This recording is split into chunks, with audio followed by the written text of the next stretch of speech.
বিএনপির মধ্যেও অনেক সমালোচিত হচ্ছেন তিনি, মানে মানে অনেক জায়গা থেকে বলা হচ্ছে যে তিনি যথেষ্ট পরিমাণে বিএনপি আর থাকতে পারতেছেন না, অন্যদিকে চলে যাচ্ছে। সম্মানিত দর্শক, আসসালামু আলাইকুম। আওয়ামী লীগের জন্য সুখবর, বিএনপি ছেড়ে আওয়ামী লীগের মধ্যে যোগ দিচ্ছেন ব্যারিস্টার রুমিন ফারহানা। আসুন আমরা ভিডিওর স্ক্রিনের মধ্যে ভিডিওটি দেখে আসি রুমিন ফারহানার সে বক্তব্য।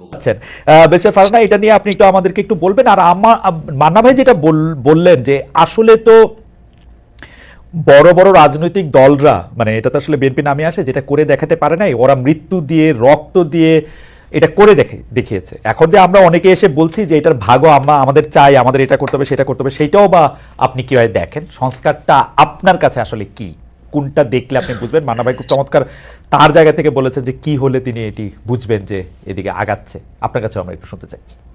আপনাকে অসংখ্য অসংখ্য ধন্যবাদ খালেদ ভাই। আমি মনে করি যে 5ই অগস্ট এবং এর আগের 1 মাস পুরো দেশ, জাতি, রাষ্ট্র, সমাজ একটা বড় ধাক্কার মধ্যে দিয়ে গেছে। এমন একটা অভ্যুত্থান যেটা হয়তো আর ঠিক অভ্যুত্থানটি হবার 1 সপ্তাহ আগেও কেউ চিন্তা করতে পারে নাই, এবং মোটামুটি সকল রাজনৈতিক দল সহ দেশের মানুষও এক প্রকার মেনে নিয়েছিল যে 2028 সাল পর্যন্ত অ্যাটলিস্ট চোখ বন্ধ করে আওয়ামী লীগ থাকবে, এবং তারপরেও আরো 5 বছর থেকে সেটা সেই 41 পর্যন্ত গড়াবে কিনা সেটা নিয়ে নানান তর্ক বিতর্ক বা কিছু কথাবার্তা হয়তো সমাজে বা রাজনীতির মাঠে চালু ছিল।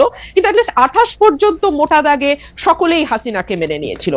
কিন্তু এর মধ্যে যে হঠাৎ করে এমন একটি ধাক্কা আসবে, সেটা আজকে বুকে হাত দিয়ে সকলে যদি যার যার কাছে নিজের সৎ থেকে আয়নার সামনে দাঁড়িয়ে নিজেকে প্রশ্ন করে, আমার মনে হয় তারা তাদের উত্তরটি পেয়ে যাবে।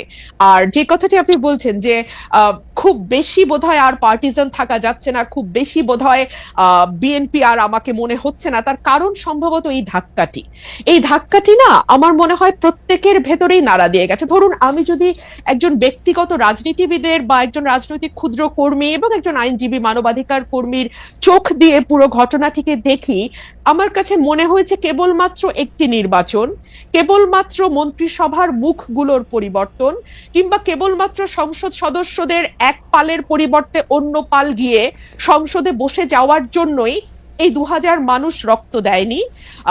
আবু সাইদ একেবারে নির্ভীক চিত্তে একটা গুলি, তারপরে আরেকটা গুলি, এবং ধীরে ধীরে তার মাটিতে বসে পড়া, এই বিষয়গুলো আসলে না এক পাল মানুষের বদলে আরেকটা পাল মানুষের বসে যাবার জন্য হয়নি। এবং আমার কাছে মনে হয়েছে যে আমার চিন্তার জগতে যে বিরাট একটি ধাক্কা লেগেছে, এই ধাক্কাটি আসলে সকলেরই কম বেশি লেগেছে, কিন্তু এটার স্থায়িত্ব বা এটার ইম্প্যাক্ট এক একজনের জীবনে এক এক রকম হবে। ধরুন, আমার কাছে মনে হয়েছে যে একটি সুষ্ঠু নির্বাচন, বাংলাদেশে যদি একটি সুষ্ঠু নির্বাচনের ধারাবাহিকতা থাকতো তাহলে কি হতো? তাহলে 2014 সালে হাইলি লাইকলি বিএনপি সরকার গঠন করত এবং শেখ হাসিনা এবং আওয়ামী লীগ বিরোধী দলে বসতো। 18তে গিয়ে হয়তো আবার তারা ক্ষমতায় যেত, 24-এ হয়তো আবার অন্য আরেকটি দল বিএনপি হয়তো ক্ষমতায় আসতো। এভাবে একটা পালা বদলের মধ্যে দিয়ে যেত, এবং পালা বদলের মধ্যে দিয়ে গেলে যে বিষয়টি হতো খালেদ, আমার কাছে মনে হয় রাষ্ট্রের যে প্রতিষ্ঠানগুলো যেগুলোকে দুমড়ে মুচড়ে ভেঙে ফেলা হয়েছে 15 বছরে, সেই প্রতিষ্ঠানগুলোকে এভাবে হয়তো ভেঙে ফেলা যেত না। আজকে যেভাবে আমরা দেখতে পাচ্ছি মসজিদের খতিব থেকে শুরু করে একেবারে পাড়ার স্কুলের হেডমাস্টার পর্যন্ত পালিয়ে যে প্রাণ বাঁচাচ্ছেন, কারণ সোশ্যাল টেক্সচারটা পুরোপুরি নষ্ট হয়ে গিয়ে একেবারে প্রান্তিক লেভেল পর্যন্ত সকলকেই এক দলের সদস্য হয়ে যেতে হচ্ছে।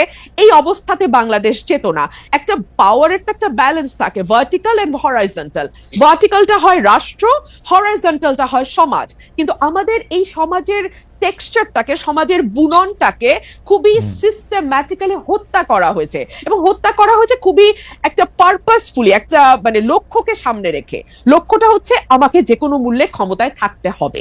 সুতরাং এইরকম ভুল যদি পরবর্তীতে কোনো রাজনৈতিক গোষ্ঠী এই ভুলটি করবার ন্যূনতম চেষ্টা করে, এই দেশের মানুষ কিন্তু মরতে শিখেছে, এবং ওরা কিন্তু একটা ভীতির মধ্যে ছিল। হ্যাঁ, 15 বছর লিখতে ভয় পায়, বলতে ভয় পায়, নিজেকে এক্সপ্রেস করতে ভয় পায়, ইচ্ছা করে একটা পালের মধ্যে লুকিয়ে থাকে।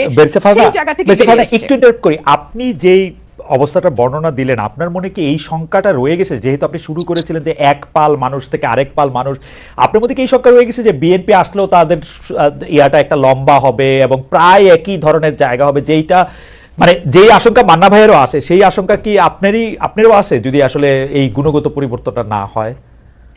দেখুন, বিএনপি 17 বছর নানান রকম জুলুমের মধ্যে দিয়ে গেছে। এই জুলুমের শিক্ষা বিএনপি কতটা নিয়েছে এটা বিএনপি ক্ষমতায় আসলেই আরো পরিষ্কারভাবে বোঝা যাবে। তবে বিভিন্ন জায়গায় আমরা যেই মেসেজগুলো পাই সেই মেসেজগুলো খুব সুখকর নয়, এবং এটা যে সুখকর নয় এটা তো বিএনপির চেয়ারম্যান নিজেই স্বীকার করছেন, তাই না? তো তাহলে অথচ উনি কিন্তু বারবার ওনার নেতা কর্মীদের সতর্ক করছেন। এখানে দুটো তিনটা বিষয় হতে পারে, যে এক হচ্ছে যে ওনার বক্তব্য কি ওনার দলের তৃণমূলে যারা এই ধরনের কর্মকাণ্ডের সঙ্গে যুক্ত হচ্ছেন, মধ্যম পর্যায়ের যারা যুক্ত হচ্ছে। একটা সেকেন্ড বেশি ফারহানা, আপনি যখন এই কথা বলছেন আমাদের একজন দর্শক এই মন্তব্য পাঠিয়েছেন যে ফেসিস্ট আমলে রুমিন ফারহানার প্রতিবাদী ভয়েস আমাদের সকলকে প্রেরণা যোগাতো, এখন কিছু কিছু এলাকায় বিএনপির অপকর্মের বিরুদ্ধে আমরা কি সেই একই কণ্ঠ শুনতে পাবো কিনা? ইন্টারেস্টিং, আমি ঠিক এই কথাটাই বলছিলাম, তাই না খালেদ ভাই? হ্যাঁ, তো এই ওনার এই কথাটা কি lower level, lower tier, mid tier and high tier খুব বেশি গুরুত্ব দিচ্ছে না? গুরুত্ব না দিলে কেন দিচ্ছে না? কারণ তারা কি মনে করছে যে কোনো ব্যবস্থা নেওয়া হবে না? কিন্তু আমরা তো বেশ কয়েকটি জায়গায় ব্যবস্থা নিতেও দেখলাম, তাই না? যদিও পরবর্তীতে আমরা দেখেছি যে অনেককেই আবার স্থগিত পদ আবার ফিরে এসছে, কিংবা বিরাট অভিষেকও হয়েছে দলে। তো এগুলো কি আসলে একটা বার্তা পৌঁছায় যে আসলে খুব বেশি কিছু হবে না, এই প্রথমে একটু একটু ব্যবস্থা হবে, পরে আবার যেই থোর বড়ি খাড়া বড়ি থোর? তো এই কথাগুলো বলবার একজন রাজনৈতিক কর্মী হিসেবে আমার বাংলাদেশে বসে একটু কিছু টোল আছে ডেফিনেটলি, তাই না? সো ফর এক্সাম্পল সেই টোলটা কি হতে পারে? আমি নিজেও নিজের সাথে হিসাব করেছি। সেই টোলটা হতে পারে যে হয়তো আমাকে নমিনেশন দেওয়া হবে না, মন্ত্রিত্বের হয়তো প্রশ্ন থাকবে না। কিন্তু দেখুন, একটা রাষ্ট্র গঠন করতে এই ছোট ছোট জিনিসগুলোতে ছাড় দেয়া, আমার এমপি না হওয়া, কিংবা আমার মতন আর 10 জন যদি কারো সাহস, আমি জানি না 15 বছর আমি সাহস দেখি নাই, আগামী 10 বছর আমি সাহস দেখবো কিনা Khaled, I am very sorry. আমি আপনাকে একটু থামাই এ পর্যায়ে, আমি শুধু প্রশ্নটা করে রাখি, সেটা হচ্ছে যে আপনি একাদশ জাতীয় সংসদে অন্যতম বিরোধী কণ্ঠস্বর ছিলেন, সংসদের মধ্যে সংসদের বাইরে, কিন্তু যারাই বিগত 3 সংসদ নির্বাচন অংশ নিয়েছেন, সংসদে গিয়েছিলেন, তাদের ভালোভাবে দেখছে না বৈষম্য বিরোধী ছাত্র আন্দোলনের নেতারা বিগত 3টি নির্বাচনের সমালোচনা করলে একই সঙ্গে সংসদে থাকা ঠিক হচ্ছে কিনা সেটি প্রশ্ন করছে। আমাদের দুটি প্রশ্ন, যে আপনি আসলে অন্য কোনো রাজনৈতিক দলে, বিশেষ করে এই বৈষম্য বিরোধী ছাত্র আন্দোলনে যদি একটি রাজনৈতিক দল সংগঠন করে সেখানে আপনি যাবেন কিনা, এক। আর দুই হচ্ছে যে আপনি যে আশঙ্কাটি করছেন যে আসলে নমিনেশন মনোনয়ন না পাওয়ার ব্যাপারে, সেটির ক্ষেত্রে আমি সেটা বলছি না খালেদ, আমি একটু ক্লিয়ার করি, না হলে না খুব একটা হেজি হয়ে থাকে।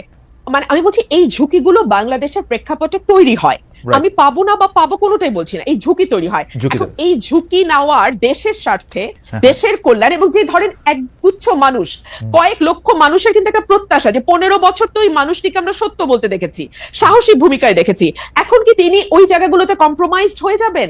একটি নমিনেশনের জন্য কিংবা একটি মন্ত্রিত্বের জন্য করে কম্প্রোমাইজ করবেন? আমি আসলে বেছে নিয়েছি কম্প্রোমাইজ না করাটাই। ওকে, আমরা ওই প্রশ্নটা, মানে আপনি বৈষম্য বিরোধী ছাত্র আন্দোলনের সঙ্গে যাবেন কিনা তারা রাজনৈতিক দল করলে, সেই প্রশ্নটাতে আমরা একটু পরে আসবো। আমি আবারও আপনাদের দর্শকদের, মানে আপনার এই পজিশনের অনুবাদ দর্শকদের কারো কারো কাছে কি সেটি একটু আপনাকে শোনাই, শুনে আপনি একটু মান্নান ভাইয়ের কাছে যাই। মাহফুজ আহমেদ, তিনি ইংরেজিতে বলছেন, the lady is hypocritical, she doesn't prefer Awami League but she has soft corner for student wing of Awami League. যাই হোক, এটা আপনাকে দেখে কেন মনে হলো সেটা আমি জানি না, সেটা তার অনুবাদ। আমি একটু মান্না ভাইয়ের কাছে আসি, যে মানে ভাই, আপনার মনে আছে যে কয়েক বছর আগে বিএনপি নেতা সাদেক হোসেন খোকার সাথে একটি টেলিফোন সংলাপ সরকার ফাঁস করে, শুধু ফাঁস করে থেমে থাকেনি, এর কারণে আপনাকে জেলেও নেওয়া হয়েছিল, জেল খাটতে হয়েছিল। সেই আলোচনায় ক্যাম্পাসে ছাত্রলীগের ক্ষমতা খর্ব করা, আন্দোলনে ছাত্রদের আত্মত্যাগ, এমন সব বিষয় ছিল। 24 সালে এসে আমরা দেখলাম ছাত্রলীগকে ঢাকা বিশ্ববিদ্যালয়ের ক্যাম্পাস থেকে বিতাড়িত করা, আবু সাইদ মুগ্ধের মতো ছাত্রদের আত্মত্যাগের কারণেই সরকারের পতন হয়েছে।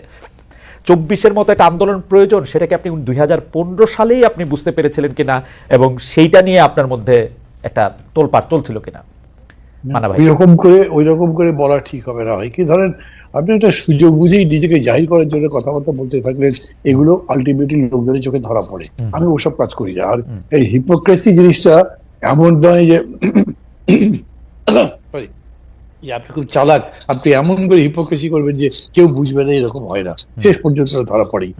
এইটা একটা স্বতঃসিদ্ধ ব্যাপার যে আপনি যখন লড়াই করবেন, যার সাথে লড়াই করছেন সে যদি ট্রিগার হ্যাপি হয়, সে যদি ব্লাড থার্স্টি হয়, তাইলে কি হবে? আপনাকে রক্ত দিতে হবে, আপনাকে গুলি খেতে হবে। আপনি যদি সেটা রাজি না হন, তাহলে আপনি আন্দোলন থেকে রিটায়ার করতে হবে আপনাকে। আমি এইটুকু বলেছি। কিন্তু ধরেন একটা পর্যায়ে এসে এটা খুবই স্পষ্ট হয়েছে যে এই সরকার এমনি এমনি যাবে না, এবং তার জন্য রক্ত দিতে হবে, তার জন্য জীবন দেওয়ার প্রয়োজন আছে, অনেক বেশি কষ্ট সহ্য করতে হবে। কষ্ট তো আমরা সহ্য করছি না, কিন্তু এইরকম করে অকাতরে জীবন দিতে হবে এই ব্যাপারটা আমরা বুঝি নাই। এটা যদি আমাকে বলেন যে আমি কি এটা ইভেন ধরেন জুলাই শুরুতেও বুঝেছিলাম, তা বুঝি নাই। কারণ কি, মানে নিজের বিবেকের মধ্যে এটা কল্পনাতে আসতে পারে না, কল্পনাতে আসতে পারে যে এইরকম করে কেউ মানে নৃশংস হতে পারে, এরকম করে কেউ হৃদয়হীন হতে পারে, এইটা আমার বিবেচনার মধ্যে আসেনি।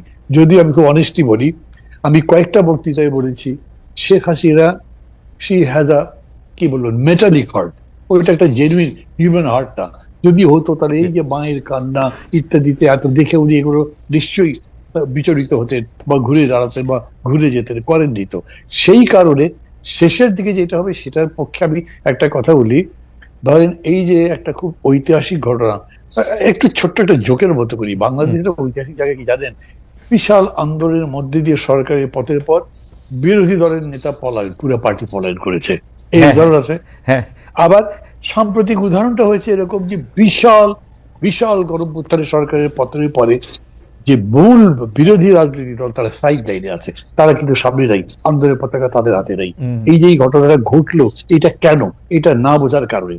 28 অক্টোবরের আগে যখন আমাদের লিয়াজো কমিটি বসছে, তখন কি প্রোগ্রাম করব আমরা, এই আলোচনা হয়েছে। আমি খুব স্ট্রেট বলেছি যে আমাদের নিজেদের কিন্তু এটা রেডি থাকতে হবে যে এরকম পরিস্থিতি হতে পারে। তারা একটা ঘোষণা দিয়েছে যে তারা এগুলো করতে দেবে না, সমাবেশ করতে কিছু করতে দেবে না। তখন মানে আমি ঠিক নাম বলে কাউকে ইমপ্লিকেট করতে চাচ্ছি না, কিন্তু তারপর বিএনপির পক্ষ থেকে বলা হয়েছে ভাই কত লোক মারা যাবে। I said you have nothing to do, কি করবেন আপনি? জীবন যদি যায় তো যাবে। আপনার যদি মনে থাকে যে, তাহলে আমি আপনাকে বলি যে আপনি আমার যে ক্যাসেটের কথাটা বললেন না খোকাবের সঙ্গে, ওটা নিয়ে দেখতে পারেন। উনি জিজ্ঞেস করেছেন ওই যে আমি যখন বলছি ইউনিভার্সিটি থেকে এটা করতে বেরোচ্ছি, তাহলে তো ওখানে রক্ত ঝরবে, গুলি হবে, লাশ পড়বে, তো মানুষ না লাশটা রক্ত ঝরবে, মানুষ পড়বে। তো আমি বলেছি যে আপনার কিছু করার নেই, আপনাকে করতে হবে, আমি তো পারছি না, তারা যদি পারে আবার তার বিরুদ্ধে দাঁড়াতে হবে। ঠিক এই কথা আমি বলছি যে আলটিমেটলি এইটা বোঝা গেছে, আপনাকে চ্যালেঞ্জটা নিতে হবে, আপনাকে পাঞ্জা লড়তে হবে, বলতে হবে আইদার ইউ অর বি, এখানে আর মাঝামাঝি